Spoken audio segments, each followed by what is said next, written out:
دا نبی کریم صلی اللہ علیہ وسلم دا سیرت پاک بیانون میں شروع کرو او دا غزوہ بدر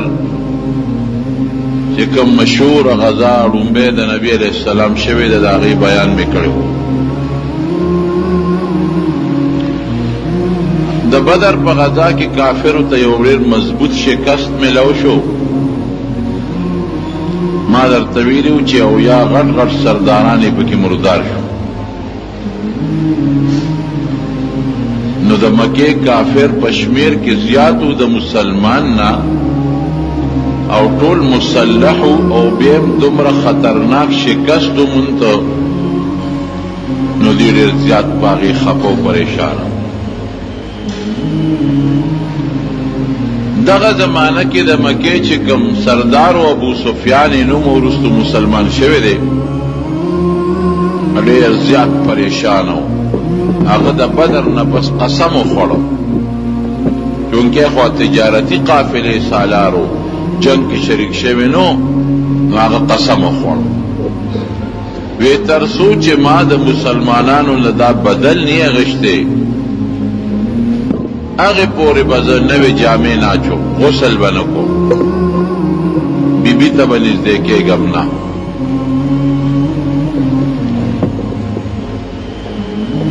او بل دو چی زنانو با دے سڑو تا دے کافرانو سردارانو خاوندانو تا بے غورو ناچو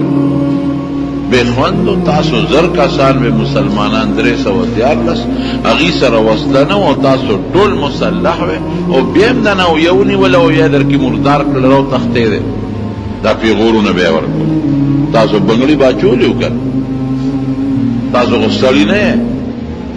خزو با ہر خاون لپی غور ورکو دا سنگ ڈوڑے خورے دا سنگ او بس کے تال شرم نرازی شرمے گی نا حیا ندرزی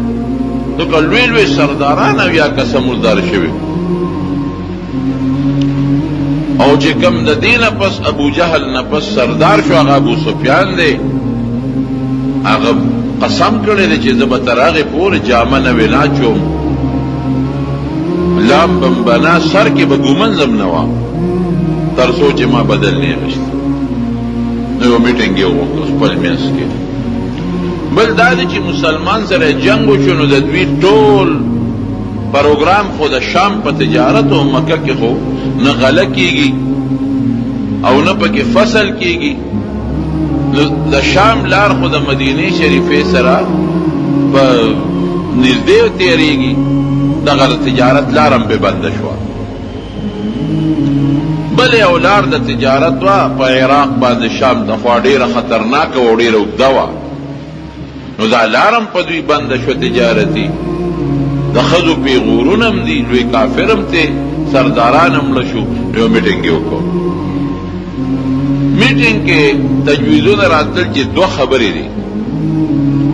یا خو بزو دا خپل بدل باخلو یا بزان ختمو او یا با مسلمانانو سر جوڑا کول ذکر دا من دا تجارت لار دا من گوز بند دا دا موجودہ غلب سورج پس ختم شي سبکو یا با جوڑا کو پا جوڑا کی زمون بیزتی را خخبل بیزتی با برداشت کو او یا بخبل بدل و انتقام لو جنگ بکو. نو عرب خوی غیرت جانوینا جوڑا خونکو دی که خو زمون بیزتی دا چه او یرا لمرم قل او یرا نبوام بوم تل او داغی پیسی را نواغشتے و بیا بم جوڑا کو بس دا دوی با خبر بکو چه جنگ کو. جنگ خو په پیسو کېږي او د مسلمانانو په کلی ورتلل دي نو بار میدان کې جنگ اساني او د چا په کلی کې وردی نو جنگ راځي هغې له د وسلې ضرورت دی او د کسانو ضرورت دی. نو د بدر چې کومه قافله وه د تجارت چې د کمې د وجې نه تاسو ته ما ویلو جنگ شوی و د هغې قافلې چې څومره ګټه وه وی دا نه تقسیمو دا ګټه به مونږ په جنگ ولګو په دې به ځان له جنګي سامان والو بلی فیصلہ شو او بغیر چاپیره قبائلی علاقو باندې وګرځیدل او جړل به مرثیه به وي ځان له مرګري را غونډول چې مونږ ته خلک مونږ سره مرسته وکړي د چا چې دوست وي وروره ما سره به ځې، د چا به پلار و، د چا به د هغه دوست به و، د چا به رشته دار و. د 3,000 لښکر دی په مکه کې تیار کړ او ځان سره ښځې روانې کړې، زنانې دې دپاره روانې کړې چې یو خو د زنانو د وجې به موږ جنګ ښه تیز کوو، ولې که موږ تښتو نو مسلمانان به رانه ښځې بوځي، لوڼه به رانه بوځي، نو د دې ښځو لوڼو د وجې نه به مونږه لږ په غیرت کې راځو، نو مونږ به مضبوط جنګ کوو. او بل دا ښځو به ورته مرثیې او سندرې وې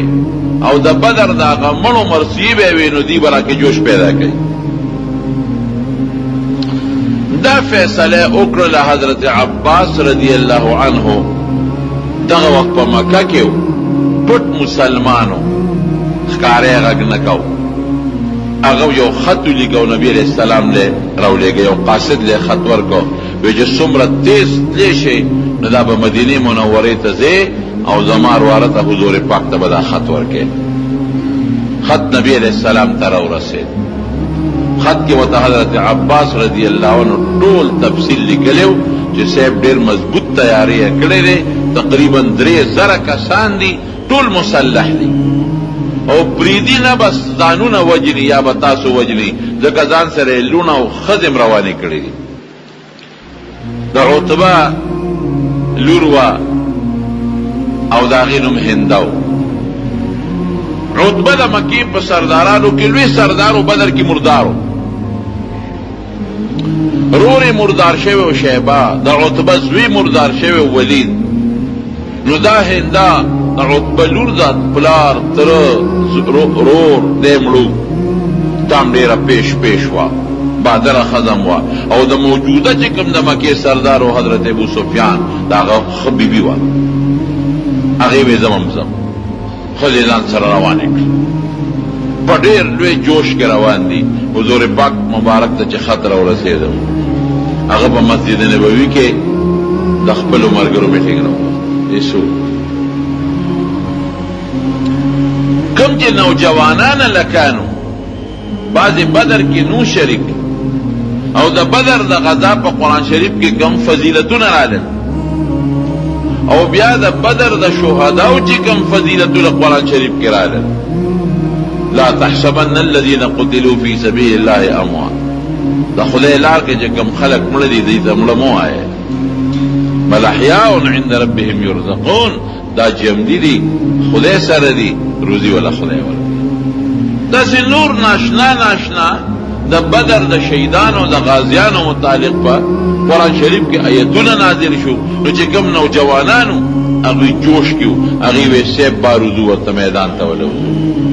جنګ کوو، که مو ګټه وکړه بیا زمونږ فتح مومونته بیا زمونږ ګټه ده، او که مونږ مړه شو نو بیا زمونږ ګټه د شهادت دی، د مسلمان په دواړو کې خیر. بعضې کسانو رای دا و چې نه صاحب نوځو، هغوی ډېر ګڼ دي او ټول مسلح دي، او مونږ به په دې خپل کلي مدینه منوره کې پاتې شو، نوځو بار ته. که دوی به راشي بار به څه موده دیری اخر به تنګ شي واپس به ځي، او که په کلي حمله وکړه نو مونږ به دروازې ځان سره پسې بندې کړو او په کوټو به ورته وخېږو، په غشو به هم اولو، په کاڼو به هم اولو، دلته به زمونږ ښځې په کاڼو اولي، زمونږ بچي به هم په کاڼو اولي، په خپله به وتښتي.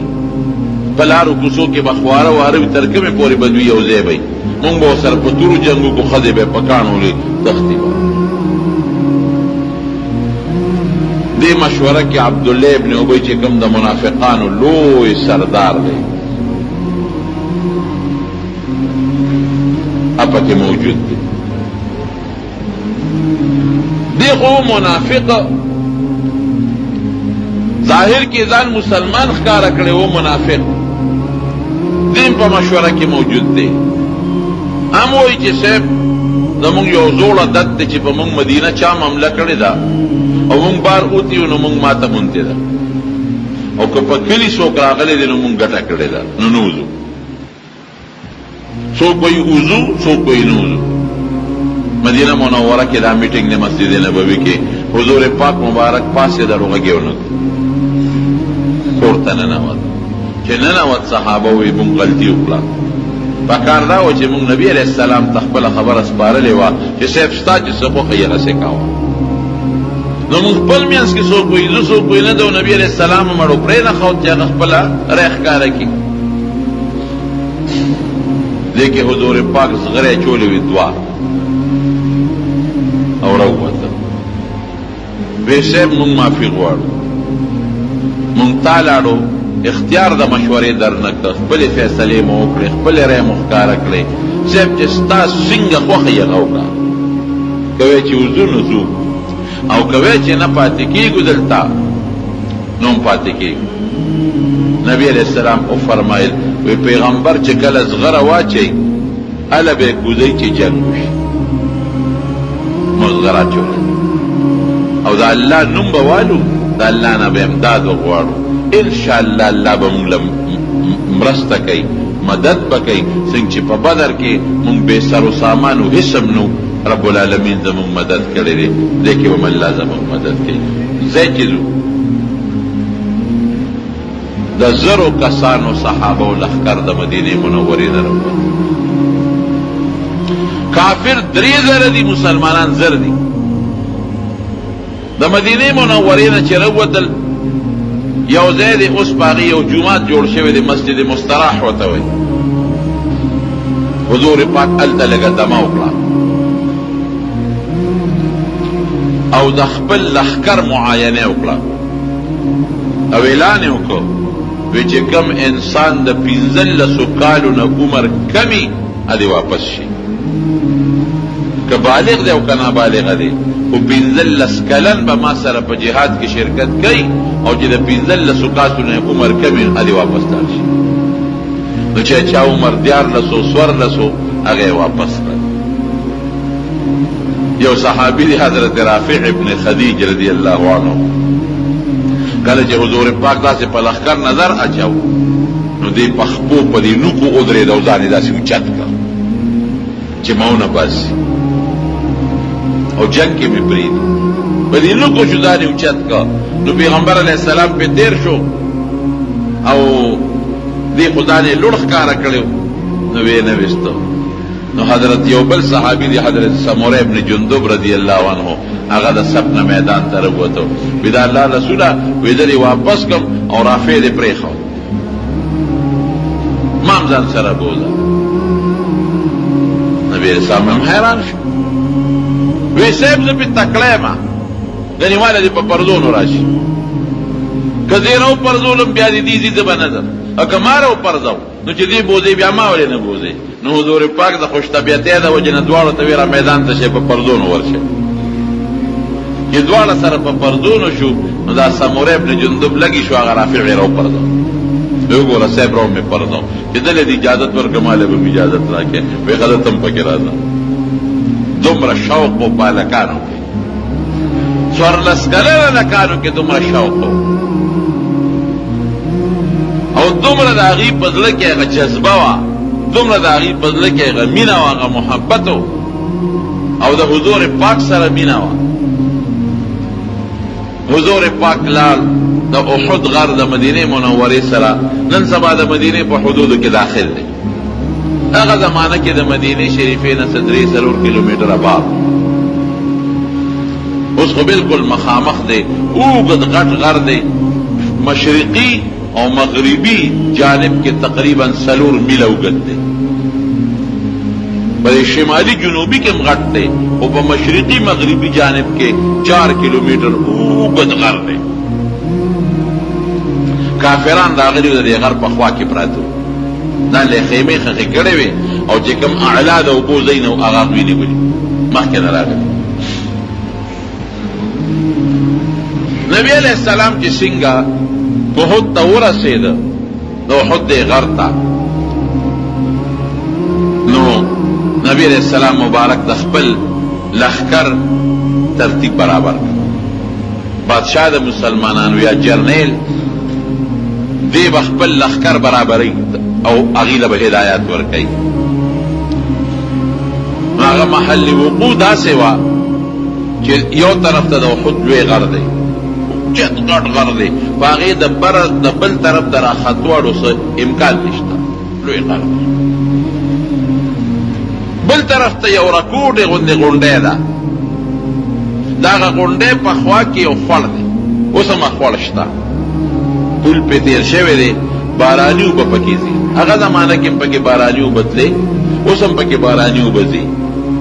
خو هغه وخت کې ډېر جور و اوس هغه مره جور نه دی ځکه دا شګو مګو سره د بارانونو د سیلابونو سره ډک شوی دی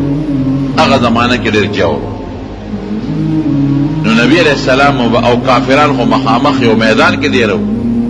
نو حضور پاک ویریده چې اسنه زه د کافرو سره په جنگ شم او دا کافر په دې خوړ کې چې تا پټ راشي او د شانه په مونږ حمله ولګي نو 50 کسان د غشو ویشتونکو والا تیرانداز مقرر کړل مشر یې والا عبدالله ابن جبیر رضی الله عنه کو او هغې یې په هغه وړه غونډۍ باندې کېنول دې دپاره چې ستاسو د دې غونډۍ په دې ویښ کې چې دا کم خوړ دی تاسو به مهرباني کوئ د دې خوړ څوکۍ به کوئ چې اسنه په دې خوړ کې پټ چې د کافر راشي د شانه په مونږ حمله ونه کړي نو تاسو او د کافرو سکیم هم دا و هغې داسې ځای نیولی و چې مسلمانان په داسې علاقه مونږ سره په جنگ شي نو مونږ به یو رساله تیاره کړې وه د اسونو لښکر او خالد ابن ولید هغه زمانه کې لا کافرو هغې وله مشر کړی و ورته یې وایي چې ته به دا مهرباني کوې چې په دې خوړ کې به په اسونو باندې خپل لښکر بوځې مسلمان به مونږ سره په جنګي نو شانه به راوخېږي نو په مسلمانانو به حمله وکړي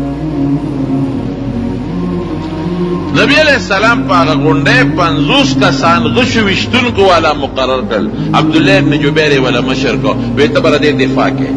چې په دې خوړ کې تا نه څوک رانشي او مونږ جنګېږو مخ په مخ و د شانه څوک حمله ونه کړي ډېره ښه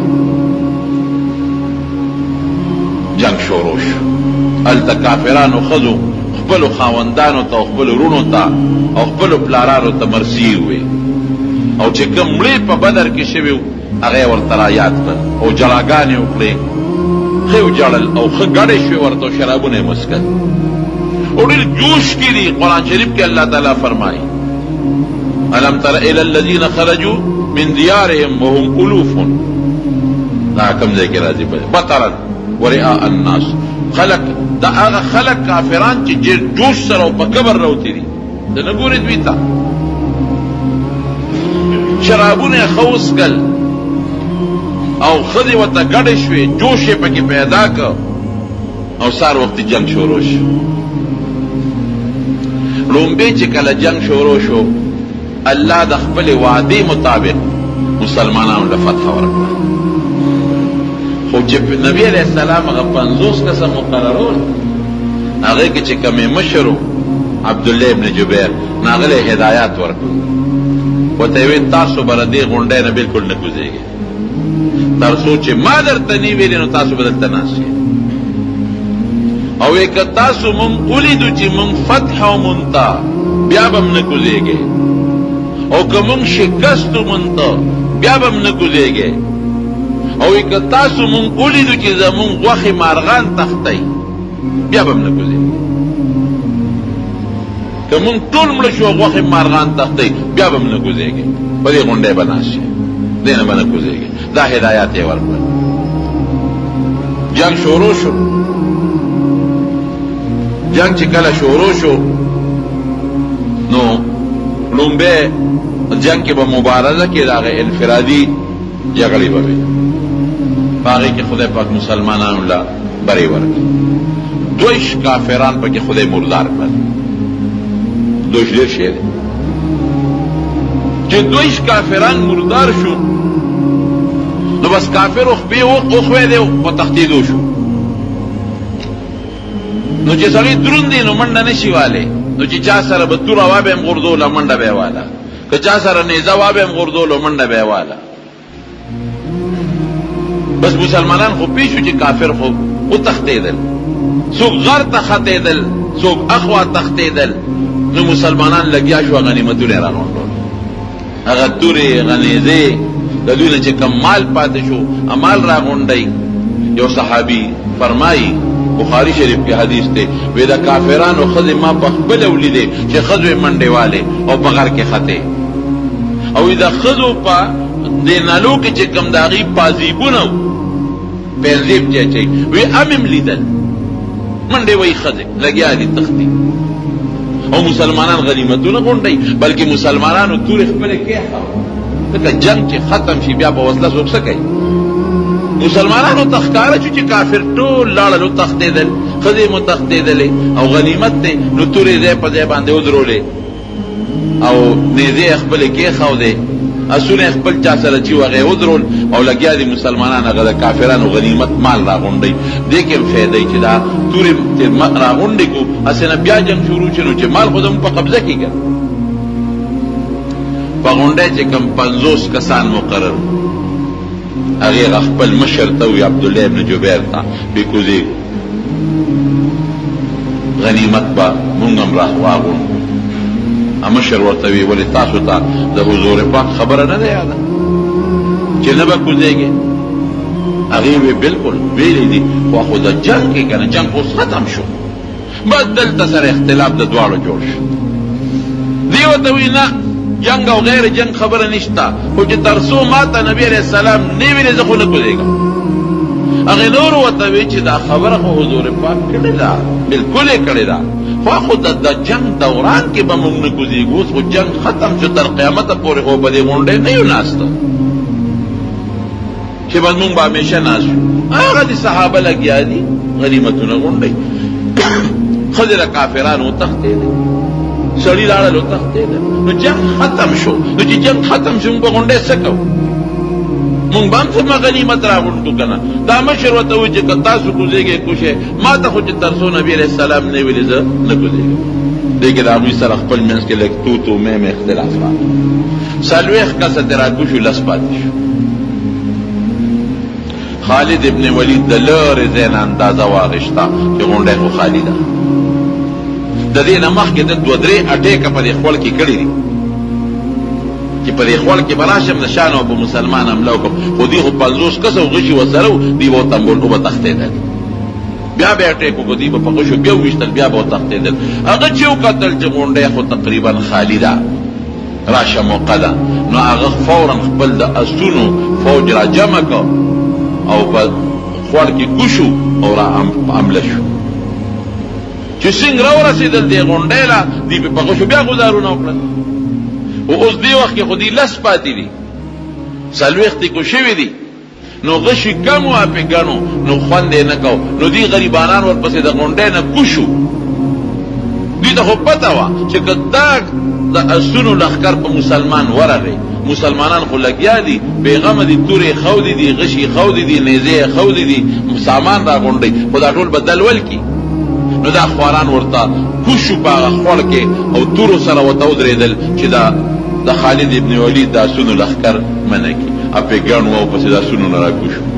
جنگو شو دا لس صحابه خو پاغه خور کې شهیدان لس والا خلال شهیدان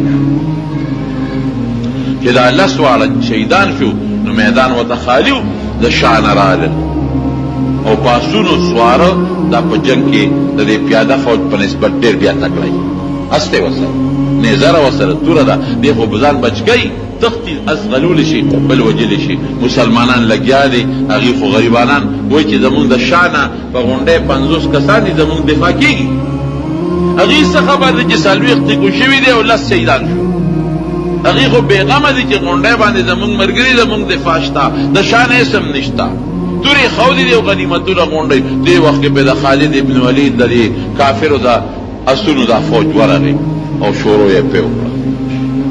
صحابہ چی گوری بس شہیدان کی گی یوم شہید کی گی بلم خدای دا سوچو دمرا ہے بد پا صحابہ و راغی چی پیو بلی گزارو نشورو کرد کافرانو پکی آوازو نشورو کرد دا شیطانانو پکی چغی والی او داسی مشو چی عبداللہ ابن قمیہ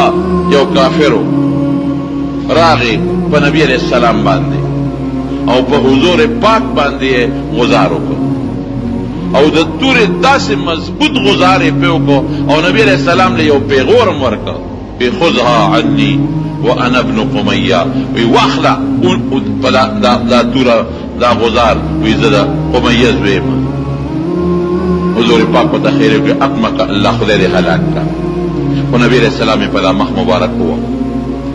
پتورا باندې او اغي دا اوسپنې ټوپه په سر وا او دا اوسپنې ټوپه کې دا کړي ودا اوسپنې نو هغه کړي کړو باندې تورو لګېدلا او هغه کړي په دې مخ مبارک کې ورننه وته دا مخامخ یو غاخ دې دوه پسې دا چې کوم دریم غاخ دې دانو دا سلورم غاخ دې دوه پسې خي طرف ته دا سلورم غاخ رباعي خي طرف ته برا دا نیم مات شو ډکړه شو او کړه په دې مخ مبارک کې پیوس شو حضرت مصعب ابن عمر رضی الله عنه دا د حضور پاک په شکل تقریبا برابر د زبردست بادری وکړه دې غره مخ کې شو او دا هغه عبد الله ابن قمیه د تورا غزارونو ته ځان ور مخ کې حضور پاک بچ کړ خو شهید شو ولګید خمزبوط او ابن قمیوم په دقه سوچ راغلیو چې نبی علیہ السلام به نن نماز ختمو بس مصعب ابن عمر رضی الله عنه پر مخ کې شو ځان هغه تور ته مخ کو د ټول غزارونه هغه په خپل ځان تیر او لګید ډیر زیاتو لګید نبی علیہ السلام صرف دغه یو غزارو لګید باقی بچ شو اوس مصعب ابن عمر د حضور پاک په شکل او تقریبا شکل داغو د حضور پاک لګید یو بل سره او بل شیطان پکې یو چغه والا چې نبی علیہ السلام کو لګید او ختم شو چې شیطان دا چغه والا الته مصعب ابن عمر پریوت ام د حضور پاک په شکل او بیا چې سړی په ځمکه پریوزي نو هغه ښکاری مداسه پورا شکل نخکاری بس دې کې صحابه خپل خو او صحابه کې شهیدانم شو څوک داسه تخته او څوک داسه تخته او څوک ورته تخته چا خدا وکړل چې توري بالکل غردولې او چې نبی علیہ السلام شهید شنو زمونږ د جنت څخه پیدا ده بس پرې چې مونږ مړ شو چا په یو طرف په منډه شو څوک په بل طرف په منډه شو او حضور پاک نه دا ویني ډېرې تیزه سره روانې ډېرې تیزې ویني ترې روانې تر دې حده پورې حضرت مالک ابن سنان رضی الله عنه راغی هغه ویني په جبا سټلې وی چې لازمه کې دونه رسېږي ویس کلی حضور پاک ورته دونه وی چې دا وینه دی ونس کولې اوس کله بدون کې وینه د عام خلقو پلیته د حضور پاک خو پلیته نه پاکه ده او بیا نبی علیہ السلام وتو فرمایل چې مالکا د جنت زیره ورکه چې ستا وجود ته زما وینه لاړه او کوم وجود کې چې زما وینه شامل شي د جهنم اور په حرام حضور پاک سے صحابی ته وی چې موچت کا دومره وینه دی لاړه دومره کمزور شو چې د اوچتېدو طاقت یې بیانو یو صحابی ته موچت کړي غلطه نو حضرت طلحه رضی الله عنه هغه ولوګه ور کړی دا او هغه غر ته بر اوچت کړی دی اوچتېدو کې څه مقصد اوچتېدو کې دا مقصد نو چې خلکو نه ځان بچ کړو نه غر ته خو چې وخت خو په غشي ته باندې او په نظر خلکو ته خامخ شوي دوه مقصد یو مقصد یې دا چې دا خلک به ما وویني چې دی جم دی راغونډ بشي دا چې خلکو یې نبي هم شهید شو نو ما به وویني دی به راغونډ شي او دویم دا چې زه به د خپل ملګري لږ صحیح کړم چې دا ملګري په کوم طرف لاړه مشر له پکارم دی چې جنگ کې خپل ملګري وویني نو چې څنګه اوچت شو او په هغې کې کېناست او خلکو ته یې چغې کړې یا عباد الله ای د خدای بندګانو راجمع شئ نو صحابه ولیده صحابه بیا راجمع شو چې ورو صحابه راجمع کېږي بیا جنگ شروع شو دیکھ ابو سفیان راغی ابو سفیان د مکې د کافرو سردار مخامخ حضور پاک ته ودرېد دا هغه وخت چې صحابه منتشر شوي دي او لږه ډله پاتې ده او د کافر لا هجوم دی نو لرې دی نه اواز وکړه فی القوم محمد صلی الله وی محمد پکې جمع دی نبی علیہ السلام صحابه ته جواب مو ورکړ جواب چا ورنکړ یره وی دی خو مړ دی. افی القوم ابن ابي قحافه وی په دې قوم کې ابوبکر جمدی رشتہ حضور پاک په مور کوي جواب چې ورنکړ وی دې مړ دی. وی افی القوم عمر بن حضرت عمر ټینګ نشو هغه جذباتی دی. اے ابو سفیان د خدای دشمن دا چې تا د چا نومونه واغشتل دا خدای تعالی جمدی پریخي دي دا مړه نه دي. دیکھ ابو سفیان یو نعره بلند کړه اعلو هبل لکه مونږ وایو فلان کې زنده باد دا د هغوی یو نعره وه د زنده باد. هبل د هغوی یو بوت یو خدای یو باد بوت په جنگ کې به یې د هغه نه امداد غوښته اعلو هبل معنا دا چې هبل زنده باد. نبی علیہ السلام صحابو ته فرمایي وی جواب ورکړي وی صاحب څه ورته ووایو وی تاسو ووایئ چې الله اعلی و اجل وی اعلو هبل تاسو وی الله اعلی و اجل زموږ خدای ډېر لوی. صحابه وی په جوش سره الله اعلی و اجل. ابو سفیان بیا وی لنا العزا ولا عزا لكم زموږ عزا خدای شته عزا دا غوی بوتو او ستاسو دا خدای نشته. نبی علیہ السلام صحابه ته جواب ورکړي وی څه وایو وی دا وایي چې الله مولانا ولا مولا لكم خدای زمون مولا دی زمون کارساز دی زمون امدادګر دی ستاسو دغه امدادګر نشته. بیا ابو سفیان یو آواز وکړ وی تاسو په مړو کې مسلوینه ستاسو د بعضې مړو نه مونږ پوزې پرې کړي دي غوږونه پرې شوي دي شونډې پرې شوي دي مسله به ووینئ وی دا ګورې ما نه دي کړې دا اډر ما نه دي ورکړی خپل فوج ته ځکه د مړو هتک خو دا بېکاره کار دی د جمدو سره مقابله کوه نو د مړو هتک دا ښه شی ده. نو دا ما اډر نه دي ورکړی چې د مړو نه ستاسو د مړو نه مونږ دا پوزې پرې کړي دي خو ګورې خپم پې نه یم خپم پې نه نور اډر ما نه دی ورکړی. او بیا وی الیوم ببدر وی دا نن ورځ د بدر بدل مونږ واغېست. بل حرب سجال او جنگ خو د بورقې مثال دی په بورقه د کوي نه کله څوک اوبه راوباسي کله پې څوک اوبه راوباسي خو بدل مې د بدر واغېست. چې دا خبره یې وکړه دی کې صحابه بیا راجمع دا خبرې کېدلې صحابه راجمع شو چې راجمع شو بیا جنګ شروع شو دوباره. چې جنگ شروع شو نو بیا دا کافرو تښتېدل شکست د کافرو شو د مسلمان نه دی شوی. بعضې خلک وایي وخود کې مسلمانانو شکست موندل نه شکست دې ته نه وایي شکست چې څوک میدان پرېږدي هغې ته شکست وایي. چا چې غنیمت په لاس کې واخلي هغې ته ګټه وایي نو غنیمت مسلمان ګټلی دی میدان کافرو پرېښی دی تښتېدلی کافر دی نو فتح د مسلمان د کافر نه ده شوې خو صرف دومره ده چې مړي د مسلمان نه زیات شو د هغې هم ډېر مړی شو تقریبا 30 کسان یا 2 کسان د هغې مردار دي او یا کسان د مسلمانانو شهیدان شو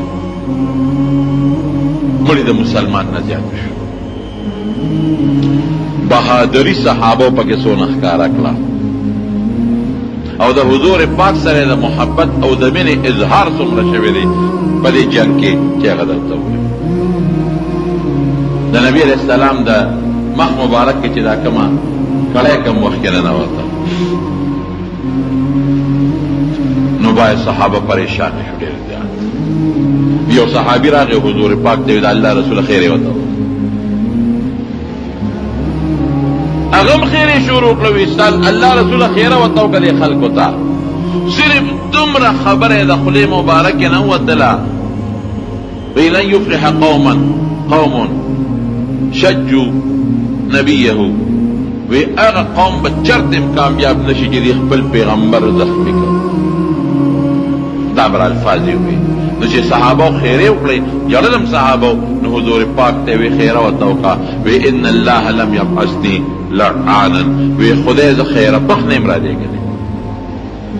او په هغه وخت نبی علیہ السلام دا دعا وکړه اللهم اهد قومي انهم لا يعلمون خدای زما دې قوم ته هدایت وکړه نه کدی پوهېدی نو په خپل پیغمبر به یې غزار کو. پیغمبر خو دوی ته د جنت لاره ښیي، د دوی خیر ښه کوي، د دوزخ نه یې بچ کوي. دوی به خپل پیغمبر باندې ګزارونه نادان پوهېدي نه پوهېږي. حضرت طلحه رضی الله عنه دا لاس باندې به د نبی علیہ السلام نه غشي تم کول، دا لاس به یې نیوه او په دې باندې به یې غشي را تم کول، په دې یو لاس، دا لاس یې شل شو. او چې هغه حلقه ده زغرې د حضور پاک د مخ مبارک نه حضرت ابوبکر صدیق ورغی چې دا ترې وباسم، ځکه مینه ورسره روانه وه. نو حضرت ابو عبیده ابن الجراح رضی الله عنه ورمنډه کړې، وی ابوبکر وی ستا دې په خدای قسمي دا کار ما ته پرېږده، دا خدمت ما ته پرېږده، دا ته مه کوه. وی ښه ده راشه دا ته راوباسه. چېرته راوته؟ نو غاښونه یې ورته خپله راکړل. نو د حضرت ابو عبیده ابن الجراح پکې غاښونه مات شو، غاښونه یې پکې مات شو. هغه یې راوویسته. ښځې خبر شو په مدینه کې، بوډاګان خبر شو چې دغسې حضور پاک شهید شو. اواز خو دغه اطلاع ورسېدله، پراپیګنډه وشوه، بس زنانه ورامنډه کړه. حضرت ام سلیم رضی الله تعالی عنها، حضرت عائشہ صدیقہ رضی اللہ تعالی عنہ، حضرت فاطمہ رضی اللہ تعالی عنہ، حضرت صفیہ رضی اللہ تعالی عنہ، دا بیبیانې را په منډه شوې. حضرت عائشہ صدیقی په مشکونه د اوبو ډکول او په منډه منډه به اوبه راوړې او زخمیانو له به خوله کې اچولې، منډې به یې والې. او فاطمه رضی الله عنها راله چې د حضور پاک دا زخم دغه بند شي، وینه بنده شي. نو علي صاحب په پډال کې اوبه راغشتې او هغې به پې اچولې، وینه نه بندېدله. نو بیا د کجورو پوزکې وسوځو او د هغې ایرې یې راواغېشتې. اوس هم خلک بعضې وخت کې په زخم باندې ایرې اچوي، ګرم ایرې راواغېشتې، هغې ول په دې زخم باندې کېښودې، هغې سره وینه یو کوټې بنده شو. یو بیبي د حضرت حمنه رضی الله تعالی عنها، دا دا مصعب ابن عمر رضی اللہ عنہ بی بی دا کم چې د حضور پاک هم شکل آجی سنگرالنو چاوتوی ویرور دے شهید شو. وی انا للہ و انا الیہ چې لکه رامخکې شوی ماما دې پکې شهید شو، بیا وی انا للہ و انا الیہ راجعون. نو چې لکه مخکې راله وی مصعب ابن عمر وی خاوند دې شهید شوی دی، نو ډېر یې وجړل. وی دا غم به اوس څوک برداشت کوي؟ وی دا پرېږدی د حضور پاک څه حال دی؟ وی نه نبي علیه السلام جب دی. زه وی الحمدلله. یو بله بیبي د کلثوم بنت رافع، د هغې عجیبه داستان دی. حاجي سنګراله چا وی خاوند د شهید شو، وی الحمدلله. چې مخکې راله وی ورور د شهید شو، وی الحمدلله. او یې د حضور پاک سال دی، وی نه هغه جم دی. بل سړی ونه مخې له راغی، وی پلار دې شهید شوی دی، وی د حضور پاک سال دی، وی جم دی. بل وله مخې له راغی، وی زوی دې شهید شو، وی د نبی علیہ السلام څه حال دی؟ وی جم دی. خاوند پلار زوی رور، خاوند پلار زوی رور، دا څلور کسانې شهیدان. وی نبی علیہ السلام راته وښایه. نو حضور پاک د احد د غر غاړه کې هلته مخامخ ورله ودرېده. وی د الله رسوله چې ته مې جمدي ولیدې غمونه مې ټول ختم شو. بیبیانو کې دومره مینه. دا مصعب ابن عمر رضی الله عنه او یو ورسره بل یو صحابي دی عبدالله ابن جحش، یو ورسره بل صحابي دی حضرت حمزه رضی الله عنهم. دا درې واړه صحابه یو دی دفن دي. څه نور شهدا هم پکې شته، خو یو لویه چاردیواري ده، په هغه چاردیوارۍ کې دننه دا درې واړه صحابه دفن دي. حضرت ابو طلحه وایي وی عبدالله ابن جحش ما ته د شپې نه وایي چې ابو طلحه راځه یو دعا تو که زه به په یمین ویم، یو به زه وکړم ته په یمین. وی ما وی چې ښه. نو یې ما چې ښه زه مخکې دعا کوم، وی وایه. وی ما لاس اوچت کړ، وی ما چې خدایه سبا مې د یو مضبوط کافر سره مقابله راوله چې ما هغه وی په توره زه هغه وم، یو بل ښه ستړي کړو، او بیا پیزه زورور شم او وی وهم او مردار شي. نو دی عبدالله ابن جحش وی آمین. وی بیا ما ته وی چې خدا ما دعا مس زقوم آمین به پوي. وی دې مو چې خدای سبا مې دی مضبوط کافر سره مقابله راوړي چې زم وام امین وی خيو بل ستړي کو او بیا په ما زورور شي مو یو ما شهید کی. وی ما وی چې آمین. وی سار مې دی مضبوط کافر سره مقابله رااله فقط دعا مې خدای قبول کړه. وی ذب ان ختم امن ختم پتور وال کو وی خستړي شو وی ناګانه مو مردار شو. وی چې من نظر وکړه عبدالله ابن جحش ته او وی دیم دی یو کافر سره نښتې دی مې چې زه دعا د دم قبوله ده او زمام قبوله ده. وی ښه یو مضبوط تکړه کافر سره نښتې دی هغه هم په توره وی دی هم وی وی ناګانه پې ضرور شو دی شهید شو. حضرت حمزه رضی الله عنه د ډېرې بهادرۍ اظهار و. لومبي وخت کې و تاسو ته مو چې د مسلمانانو پله درنه وه د دنیا کافر یې مردار کړل. نو د عتبه د لور د ابو سفیان ښځه هنده د هغې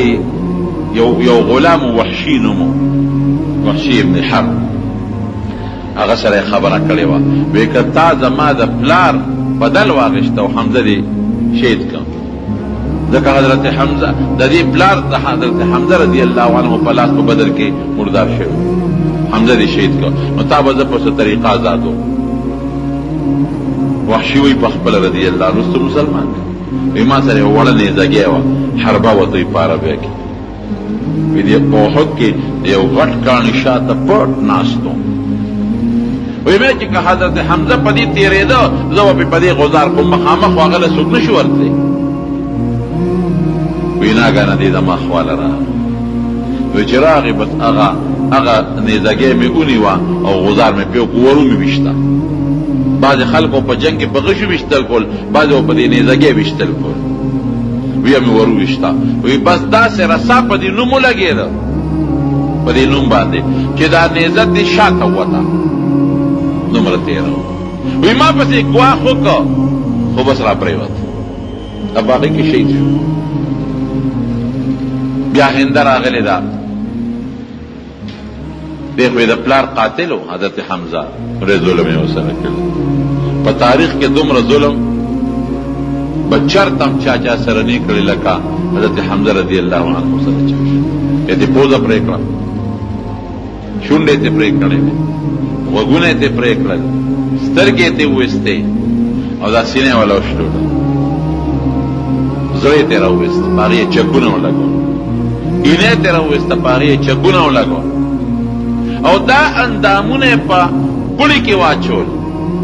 امیل ته جوړ کړه د اندامونو نه او هغه غاړه کې واچول او غړېده به. حضرت صفیه رضی الله تعالی عنها چې د حضور پاک ترور ده حضرت حمزه خور ده امراله حضرت زبیر ته حضور پاک او فرمایلو زبیر ورشه مور دې منې کړه چې دا خو ښځه ده د ښځې زړه خو ډېر کمزوري نو که دا خپل رور یې په دې حالت کې ولیده نو سجل پې ونه شي. دا ډېره بهادره ښځه ورشه مور دې منې کړه. حضرت زبیر ورغی او مور ته ودرېده وی مور یې ودرېږه. هغه خود زبیر هم مضبوط تکړه سړی و مور وله داسې په دې سینه کې غزار ورکړه چې دا زوی هغې غاړه وغورځوه. حضرت زبیر والا آواز ورکو وی مور نبی علیہ السلام وی چې مور دې منع کا دقه سې ودرېده یا په ځان نه پوهېده یا دغه سې ودرېده. وی بچې ورشه ورواره ته مې ووایه چې ما ته پته ده چې زما رور سره څه شوي ته خبرې او که زما ورواره په دې یېرېږي چې زه به فریاد وکړم نو فریاد نه کوم صرف د رور دا لاش لګینم یو دوه خبرې ورسره کوم. وی خود لگا تپوس کوم وی خدا اللہ رسولہ مور خو می داسې وی وی ښځه پرېږده چې دا راغله حضرت حمزه رضی الله عنه ته یې وکتل داسې مخامخ سینه شلېدلې وه پکې زړه نشته پکې اینه نشته پوزه سترګې غوږونه روزې شونډې دا نشته نو د مخامخ ودرېدله. وی خلک وایي چې نن به صفیه د غم نه مړه شي او نن به ډېر فریاد وکړي رورې تا له زه مبارکباد ته راغلی مبارکی در کوم چې د الله په دار کې تا د خپل وجود اندامونه ټوکړي ټوکړي قربان کړل د دې قربانۍ مبارکباد درته او بیا حضور پاک په هغې ډېر زیات خفه و د حضرت حمزه په دې مظلومیت چې دا ظلم ورسره شوی پیغله مې غواړي چې حمزه خښ نه کړم په دې میدان یې پرېږدم چې دا غوښې د مارغان او د حیواناتو خوري چې د قیامت پر ورځ خلق د قبرونو نه باسي او زما دا تره د مارغانو د حیواناتو د ده غوښې د هغې د ججونو نه راوځي او دې ته خدای جوړ کړي خو که په دې میدان یې پرېږدم بیا به خلق خپل مړي نه ښخوي ځکه یې ښخوم صحابو د ډېرې لوی بهادرۍ اظهار کړی دی د ډېرې لوی بهادرۍ په غزوه احد کې په وخت کم دی زما په خیال باقي واقع ورته انشاءالله العزیز د صحابو د بهادرۍ په آینده جمعه کې انشاءالله که زندګي وي او د دې واقعې چې کوم مقاصد دي او کوم اغراض دي او کوم غرض دپاره مې شروع کړې ده هغه به انشاءالله درته آینده جمعه کې بیان دعا کې رب العالمین زموږ د خیر او د برکت زندګي نصیب وکړي نو خود چې کوم شهدا دي الله تا به ولوي درجات ورکړي خو موږ هم سوال کوو خدای پاک د جنت لوی درجات یې نصیب وګرځوي دغه صحابو د قربانو په برکت باندې دین مونږ ته رسېدلی دی خدای دا قربانۍ نصیب وکړي هغه اجرونه ورکړي